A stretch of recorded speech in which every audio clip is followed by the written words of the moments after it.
I S صدر نے آج چار مینار کے مجلسی رکن اسمبلی ممتاز احمد خان سے ملاقات کرتے ہوئے انہیں تہنیت پیش کی اور نیک تمناؤں کا اظہار کیا۔ اساتذہ کی تنظیموں نے جیو 317 کی منسوخی کا مطالبہ کرتے ہوئے ایل بی نگر سے امبیڈکر کے مجسمے تک ریلی نکالی۔ اس جیو کے ذریعے ریاستی حکومت کی جانب سے سرکاری ملازمین بشمول اساتذہ کے بین ضلعی تبادلوں کو یقینی بنایا جا رہا ہے، جس کی اساتذہ اور دیگر مخالفت کر رہے ہیں۔ حکومت کے اس قدم کی کئی اساتذہ تنظیمیں بھی شدید مخالفت کر رہی ہیں۔ اس موقع پر ٹیچرز جے اے سی کے قائدین نے خطاب کرتے ہوئے حکومت کو انتباہ دیا کہ اگر اس جیو کو منسوخ نہیں کیا گیا تو ریاست بھر میں احتجاج کیا جائے گا اور تحریک چلائی جائے گی۔ شہید قاسم سلیمانی و ابو مہدی المہندس کی دوسری برسی کے موقع پر میڈیا پلس آڈیٹوریم میں سیمینار منعقد کیا گیا، جس سے علماء و ذاکرین، دانشور و صحافیوں بشمول مولانا حامد محمد خان، مولانا مرزا عسکری خان، میر عنایت علی باقری، مولانا صوفی صاحب، جعفر حسین، سید علی طاہر عابدی، مولانا سید افسر حسین رضوی، مولانا سید افتخار حسین رضوی اور محترمہ شیراز خان نے خطاب کیا۔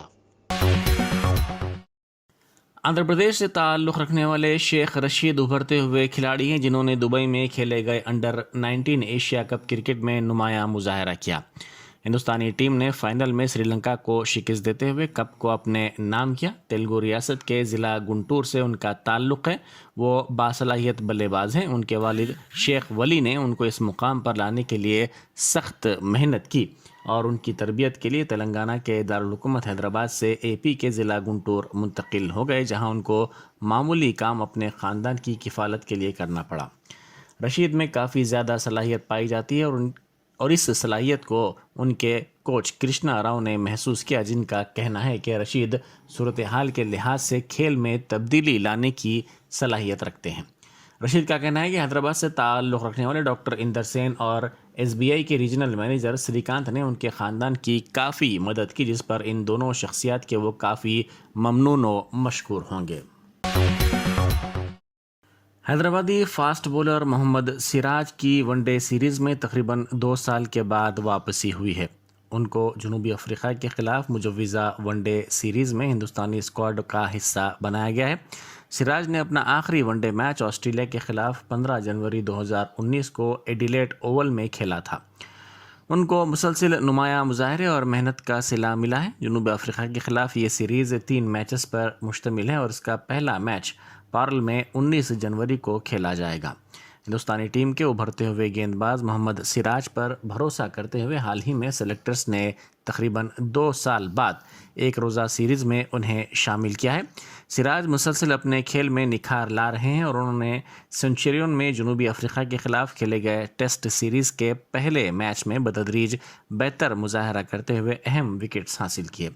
سراج وراٹ کوہلی کے بااعتماد ساتھی سمجھے جاتے ہیں، جن کو ایشانت شرما کی جگہ ٹیم میں شامل کیا گیا تھا اور وہ کوہلی کی امیدوں پر پورا اترنے میں کامیاب رہے اور ان کو مایوس نہیں کیا۔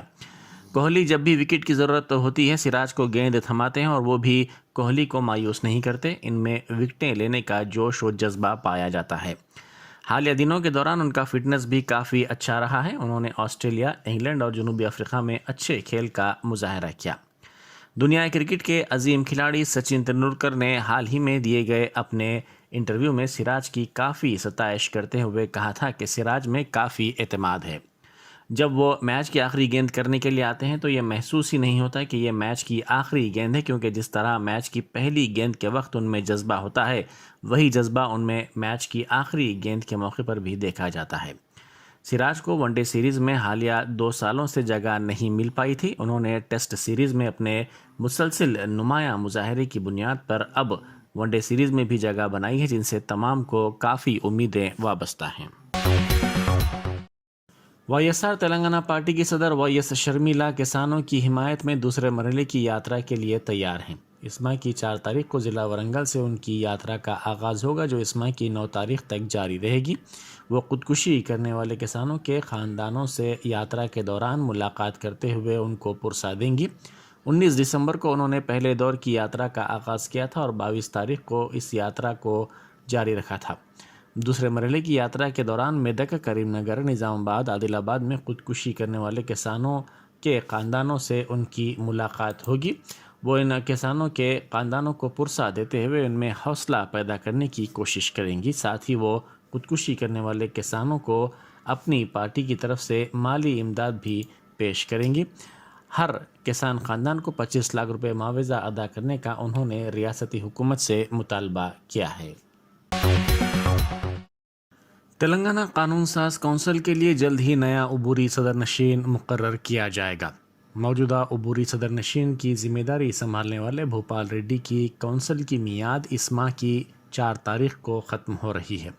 اس تاریخ تک صدر نشین کو مقرر کرنے کا امکان نظر نہیں آتا۔ اسی کے پیش نظر حکومت عبوری صدر نشین کو مقرر کرنا چاہتی ہے۔ حال ہی میں کونسل کے لیے منتخب 12 ارکان کی میعاد کا آغاز اس ماہ کی 5 تاریخ سے ہونے والا ہے۔ اس کے ایک دن بعد وہ عہدے کا حلف لیں گے۔ اسی کو دیکھتے ہوئے صدر نشین کو مقرر کرنے کا حکومت نے فیصلہ کیا ہے۔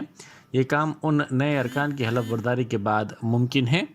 تب تک کونسل کے روزمرہ کے معاملات اور کام کاج کے لیے عبوری صدر نشین کو مقرر کیے جانے کی توقع کی جا رہی ہے۔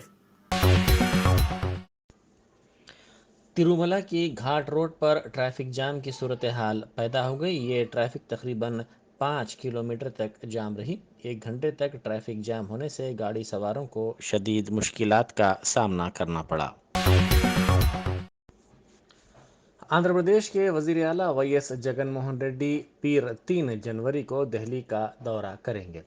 جگن قومی دارالحکومت میں وزیر اعظم مودی سے ملاقات کریں گے اور ریاستی دارالحکومت امراوتی کی ترقی کی حکمت عملی، پولاورم پروجیکٹ کی تعمیر کے سلسلے میں فنڈز کی منظوری اور دیگر امور پر تفصیلی تبادلہ خیال کریں گے۔ ساتھ ہی متحدہ آندھرا پردیش کی تقسیم کے ذریعے تلنگانہ کی تشکیل کے موقع پر موجودہ آندھرا پردیش سے کیے گئے وعدوں کی تکمیل کے سلسلے میں بھی وہ وزیر اعظم کو توجہ دلائیں گے۔